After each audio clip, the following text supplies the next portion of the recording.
Welcome to Giriya's family.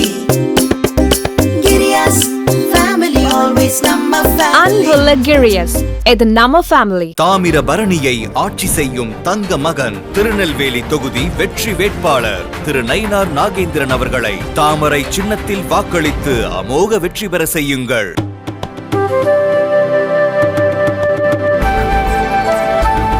Allopathy மருத்துவம் குறித்து தவறான விளம்பரம் செய்த வழக்கில் பதஞ்சலி ஆயுர்வேத நிறுவனத்தின் இணை நிறுவனர் பாபா ராம்தேவ் உச்சநீதிமன்றத்தில் நேரில் ஆஜராகி கைகூப்பி இரண்டாவது முறையாக மன்னிப்பு கோரினார். மேற்கத்திய மருத்துவ முறையான அலோபதி, கொரோனா தடுப்பூசி திட்டம் ஆகியவை குறித்து தவறான கருத்துக்களை தெரிவித்ததாக பாபா ராம்தேவின் பதஞ்சலி ஆயுர்வேத நிறுவனம் மீது இந்திய மருத்துவ சங்கம் உச்சநீதிமன்றத்தில் வழக்கு தொடுத்தது.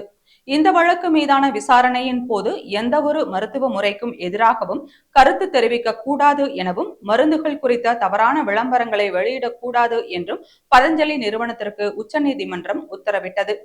ஆனால் மருந்துகள் குறித்து தவறான விளம்பரங்களை பதஞ்சலி நிறுவனம் தொடர்ந்து வெளியிட்டதாக கூறப்படுகிறது. இதையடுத்து நிறுவனத்தின் மீது ஏன் நீதிமன்ற அவமதிப்பு நடவடிக்கை மேற்கொள்ளக்கூடாது என்று கேள்வி எழுப்பிய பாபா ராம்தேவ், பதஞ்சலி ஆயுர்வேத நிறுவன நிர்வாக இயக்குனர் பாலகிருஷ்ணா ஆகியோருக்கு உச்சநீதிமன்றம் நோட்டீஸ் அனுப்பியது.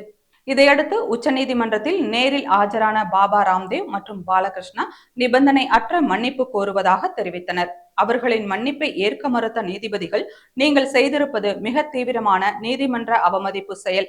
மன்னிப்பு என்ற பெயரில் எதையாவது எழுதி கொடுத்துவிட்டு தப்பிக்க முடியாது என்று தெரிவித்து வழக்கின் விசாரணையை ஒத்திவைத்திருந்தனர்.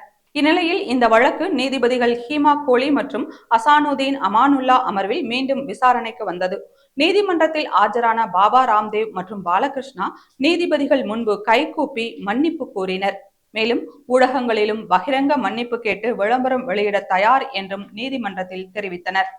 இதையடுத்து பேசிய நீதிபதி கோலி, நாங்கள் உங்கள் மன்னிப்பை ஏற்கிறோம் என சொல்லவில்லை. நீங்கள் மன்னிப்பு கேட்டவுடன் முன்பு செய்ததை கண்டும் காணாமலும் இருக்க முடியாது.